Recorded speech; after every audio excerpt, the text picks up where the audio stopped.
आज ही Doubtnut app download करें। Doubtnut पर होगा अब आपके सभी मैथ्स, केमिस्ट्री, फिजिक्स और बायोलॉजी डाउट्स का सफाया। बस अपने क्वेश्चन की फोटो खींचो, उसे क्रॉप करो और तुरंत वीडियो सोल्यूशन पाओ। Download now. दोस्तों नमस्कार। हमें प्रश्न है कि सबसे पहले इनमें कुछ रिक्त स्थान भरने हैं। तो चलिए पहले रिक्त स्थान को देखते हैं। सर्वांगसम आयतों के क्षेत्रफल होते हैं। दोस्तों सर्वांगसम अगर कोई भी संरचना होती है तो उसका क्षेत्रफल तो बराबर ही होता है।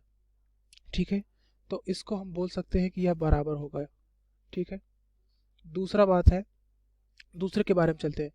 समचतुर्भुज का क्षेत्रफल उसके विकर्णों की लंबाइयों के गुणनफल का, दोस्तों इसके जो समचतुर्भुज होता है उसका जो विकर्ण होते हैं उनकी लंबाइयों के गुणनफल का आधा होता है इसका क्षेत्रफल। ठीक है, तो यहाँ पर इसका जो उत्तर होगा क्या हो जाएगा, यहाँ पर आधा। ठीक है, तो इसे लिख देते हैं, यहाँ से ये आधा हो जाएगा यहाँ पर। अब दोस्तों अगला है कि समलंब का क्षेत्रफल उसके समांतर भुजाओं के बीच की दूरी और समांतर भुजाओं के योग के गुणनफल का।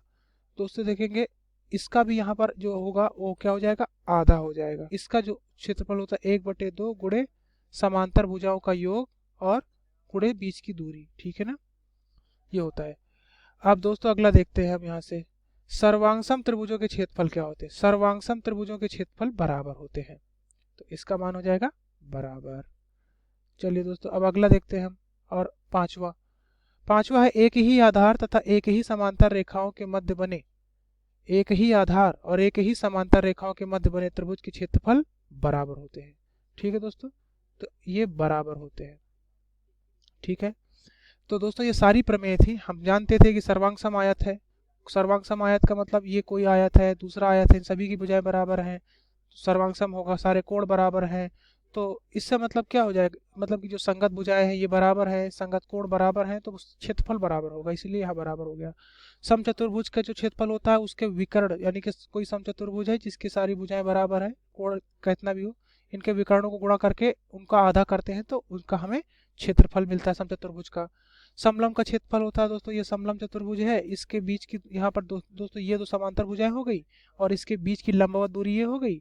अगर आप इसे x मान लो और इन दोनों का समांतर भुजाओं का इसे मान लो आप AB, इसे मान लो आप BC, सॉरी क्षमा कीजिएगा CD, तो AB और CD का योग कर दो, उसको आप x से गुणा कर दो और उसको आधा कर दो, इस समलंब का क्षेत्रफल मिल जाता है। सर्वांग समत्रिभुजों के क्षेत्रफल बराबर होते हैं दोस्तों, सर्वांग समता से हम जानते ही हैं।